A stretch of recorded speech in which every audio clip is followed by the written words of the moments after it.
بسم اللہ الرحمن الرحیم۔ آج ہم انشاءاللہ غسل کی احتیاطوں کے بارے میں بات کریں گے۔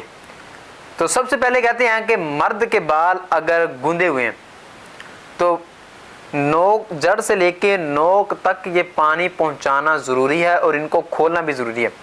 اسی طرح کہتے ہیں کہ اگر عورت کے بال گوندے ہوئے ہیں تو صرف جڑوں کو تر کریں گے اور ان کے لیے کھولنا ضروری نہیں ہے، لیکن اگر چوٹی اتنی سخت بندھی ہوئی ہے کہ پتہ ہے کہ جڑ تک پانی نہیں پہنچے گا تو پھر اس صورت میں اس چوٹی کو کھولیں گے، تو پھر یعنی کہ جڑیں تر کریں گے اور پانی بہائیں گے۔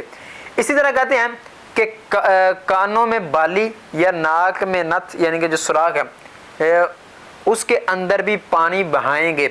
وضو میں صرف ناک میں جو سوراخ ہے اس میں پانی بہائیں گے، لیکن غسل کے اندر ناک اور کان دونوں سوراخوں میں پانی بہائیں گے۔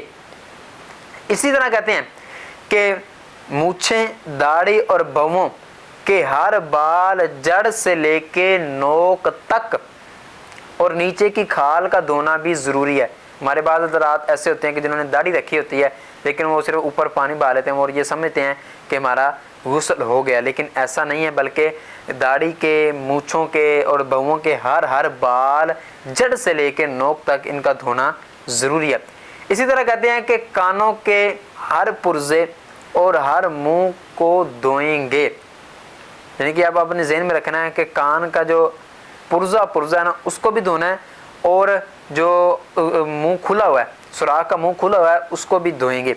تو یہ تھی غسل میں چند احتیاطیں، تو اللہ ہمیں عمل کی توفیق عطا فرمائے، آمین بجاہ النبی الامین وصلی اللہ تعالی علی خیر خلقہ محمد وصحبہ اجمعین۔